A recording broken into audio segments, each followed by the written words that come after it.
Neil Crompton could in fact not be returning to Supercars in 2026. Alex, your first initial thoughts? Outrage, Daniel.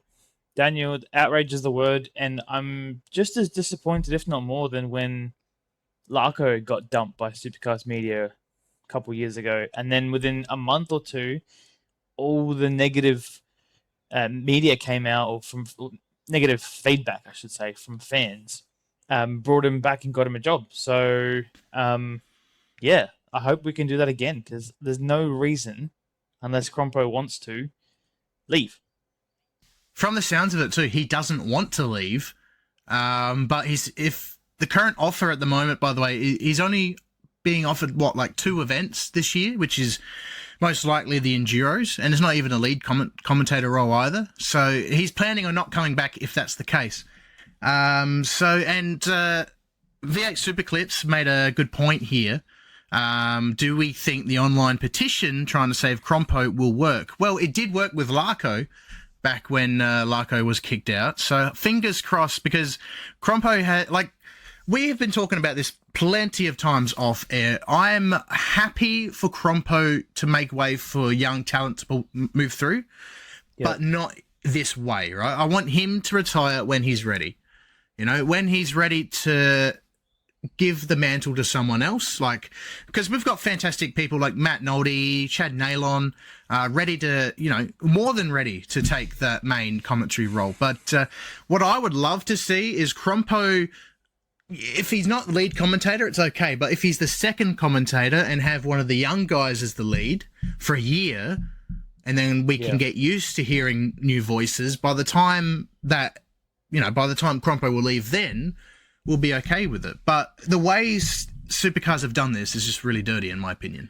Well, I think what Supercars have done right in the last couple of years is, like you said, have those other commentators, the Matt Noltys, the Chad Nalons, do support categories for us to get used to them one day taking over doing Supercars. And I think we're at the position where if one of them were to join the commentary box full time, we won't be like, oh, who's that? Who's this random? We know who they are. Australian motorsport fans know who those lads are. But I do agree with you. It shouldn't have just happened overnight and just straight up swap, instantly. It should have been a progressional, gradual thing. And I really hope they do make it right and have him in the second role, not leading, not doing as much, but still be there every week. Even if he's, I don't know, it's a bit more of a difficult job, but even in the pit lane, something, just something where he's there all the time, because he is the voice of Supercars. He explains things so unbelievably well. Not to say that the other guys wouldn't, but come on, it's Crompo. He's been there forever. He is the voice, because obviously when we saw that Ford showcase back when they revealed the Red Bull F1 car a couple of weeks ago, they used Crompo's voice for the Mustang segment. And that's just, I don't know if you watched it, but I did. No, I didn't know. Yeah, they showed Crompo's, I think, the Bathurst win as well. That's what they used it for. But I'm glad you mentioned Pit Lane Reporter, because I'll talk about that in just a moment. But Jordan, my 2 favourite mates, how are you, mate? Courtney says apparently he didn't want a send-off, but didn't want part-time. Yeah, I did see that as well. He's, I understand both of that, but he deserves to at least leave in his own terms. If he doesn't want to send, obviously, Neil was known for probably not wanting everything to be about him. Yeah, he is fairly, what's the word. So I can understand that, but I wish he just doesn't get kicked out due to decisions somewhere else. I want him to be the one to make that decision. Matt would be fantastic as well. We have heard him in Super 2. We've heard him in Supercars, actually. He commentated at the Bend, I think, in one of the practice sessions. Again, did a good job. Maybe this is leading up to that, maybe.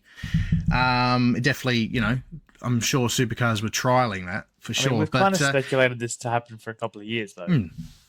Oh, yeah, no, it's been in the talks for ages, But when it comes to the pit lane reporting that you mentioned, I would love to see Crompo in the commentator seat, but there are talks that Mark Scaife will also no longer be commentating as well. To be honest, I'm not a huge fan of Mark Scaife in terms of commentary, like many others, but I respect him as a driver. I think he's a brilliant talent, but he would be fantastic in the pit lane with Mark Larkham, I reckon. You know, pressing the drivers during the heated moments. You know, I think he'll do a good job of that. Absolutely. There is a comment here that's come in from Courtney regarding the timing of Crompo leaving, which is being a bit strange in her opinion, which I kind of agree with. But she said it might have something to do with the Supra coming in. Now, he actually had a role and has a role with Toyota on, I don't really know what the job title is, but he has a role where he's helped with the progression of that car and the development of the program.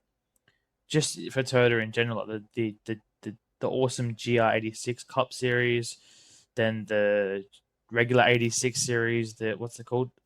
GR Cup. GR Cup. The GR Cup. What's the one lower? With the older generation. 86 Scholarship. Scholarship series. Yeah. That's what I meant. The Scholarship series. He's had a bit of an impact with all three of those categories.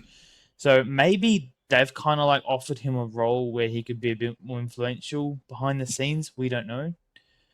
Maybe that's got to do with the decision making of this.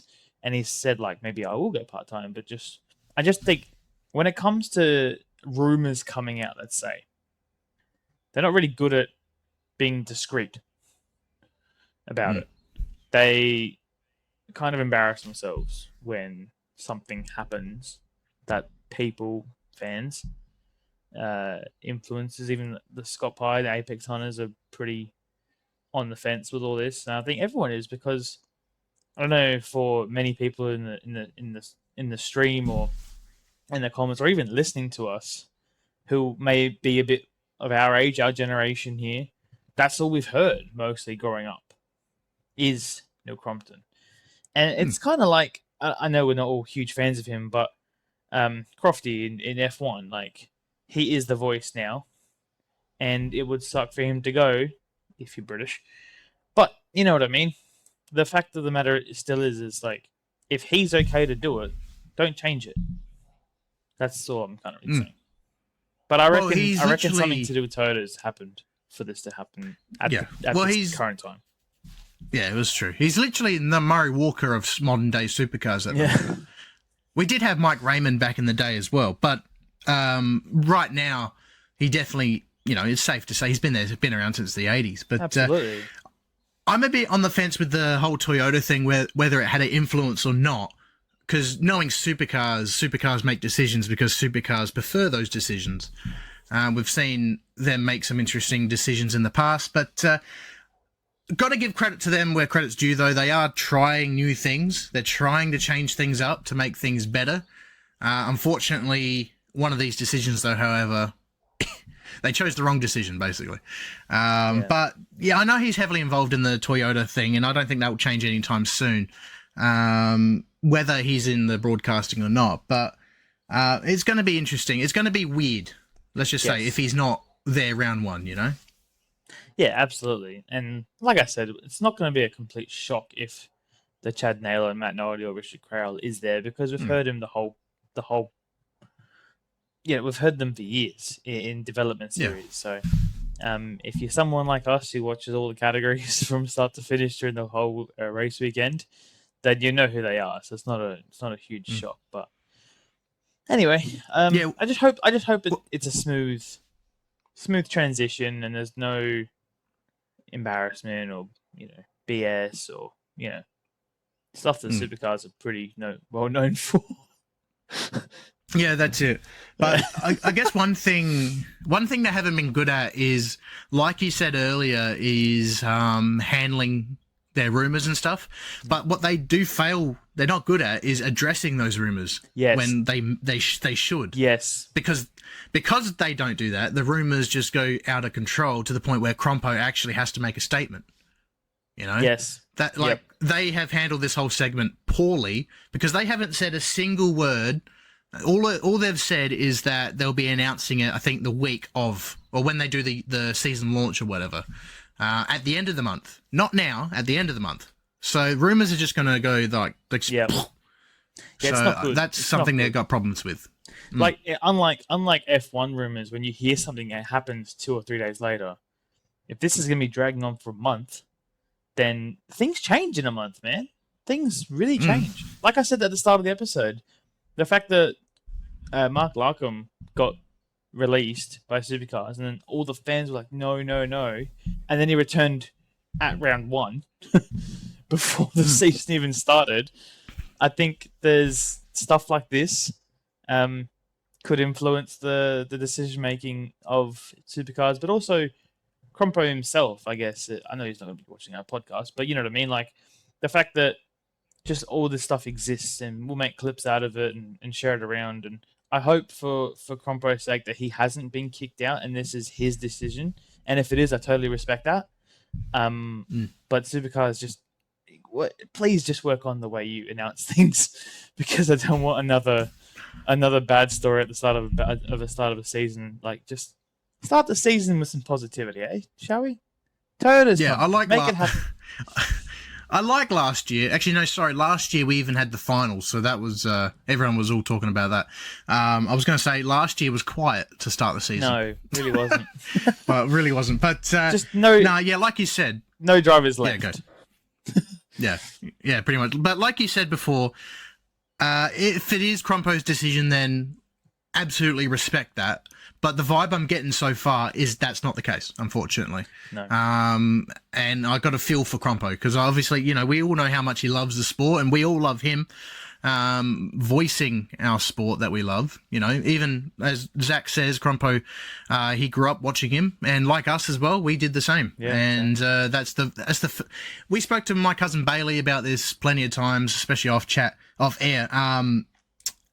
He's like, they can't get rid of him. He's the voice of Supercars. And I'm like, yeah, that's exactly right. Yeah. And anyone who doesn't watch Supercars would hear that voice still, whether it's like promo ads and everything like that. They would hear his voice, not anyone else's, his voice. So I guess we'll have to wait and see how that goes. But let us know in the comments below on YouTube what you think. Are you know, do you want Crompo to stay? Are you happy that Supercars are making a change? Is this the way to do it? Of course, let us know in the comments below. And be sure to hit that like and subscribe button as well to stay up to date with all the latest news. I'm sure we'll be sharing any news regarding Crompo and his future once we know.